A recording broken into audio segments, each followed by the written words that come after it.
Komputer. Siapa sih yang tidak tahu komputer pada masa sekarang ini?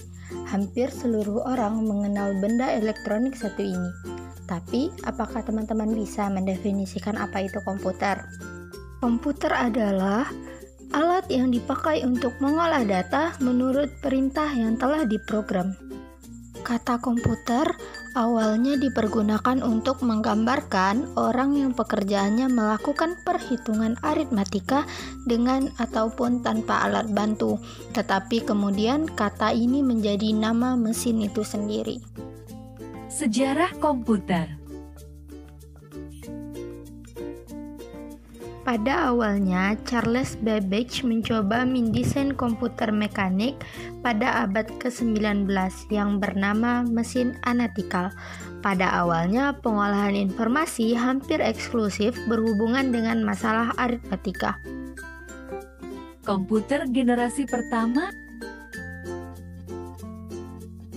Perangkat komputer pertama didesain untuk pesawat dan peluru kendali, digagas oleh Konrad Zuse. Konrad Zuse seorang insinyur asal Jerman. Pada tahun 1943, Inggris menyelesaikan komputer pemecah kode rahasia yang dinamakan Colossus, yang digunakan untuk memecah kode rahasia Jerman. Komputer Colossus tidak terlalu mempengaruhi industri komputer karena komputer Colossus bukan komputer serbaguna dan juga karena keberadaannya dijaga kerahasiaannya. Komputer lain pada masa ini yaitu ENIAC, Electronic Numerical Integrator and Computer. Perangkat ini terdiri dari 18.000 tabung vakum, 70.000 resistor, dan 5 juta titik solder, serta memakan daya 160 kW. Komputer ini memiliki kode biner yang berbeda yang disebut bahasa mesin. Hal ini menyebabkan komputer sulit diprogram dan membatasi kecepatannya. Ciri lainnya yaitu menggunakan tabung vakum dan silinder magnetik. Komputer generasi kedua.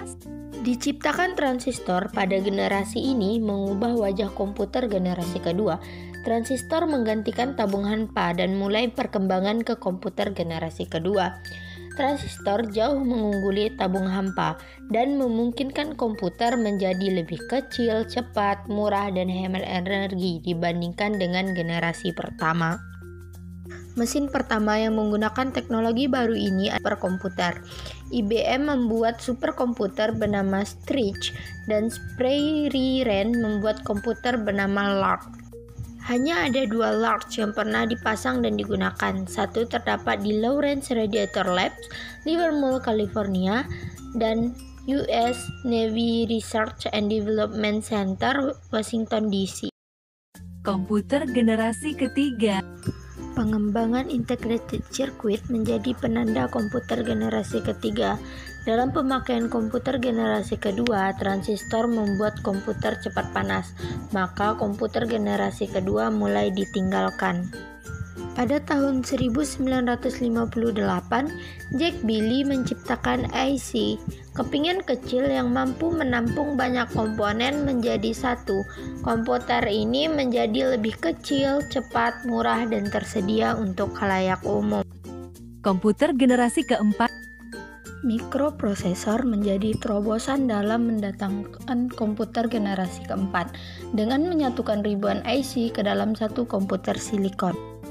Perkembangan yang demikian memungkinkan orang-orang bisa untuk menggunakan komputer biasa. Komputer tidak lagi menjadi dominasi perusahaan-perusahaan besar atau lembaga pemerintah. Pada tahun 1970-an, perakit komputer menawarkan produk mereka kepada masyarakat umum. Komputer-komputer yang disebut mini komputer dijual dengan paket peranti lunak yang mudah digunakan oleh kalangan awam. Peranti lunak yang paling populer pada saat itu adalah program word processing dan spreadsheet. Pada tahun 1980-an, video game seperti Atari 2600 menarik perhatian konsumen pada komputer rumahan yang lebih canggih dan diprogram. Pada tahun 1981, IBM memperkenalkan penggunaan personal komputer atau PC untuk penggunaan di rumah, kantor, dan sekolah.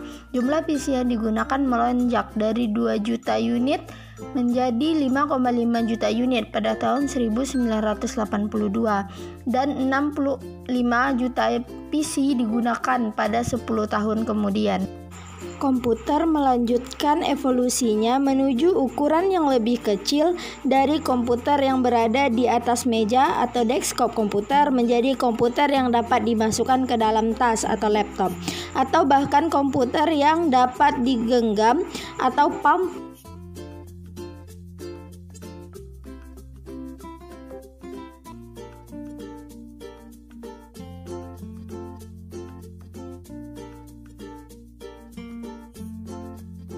Ternyata jauh sekali ya teman-teman fungsi komputer saat ini dengan komputer pada awalnya.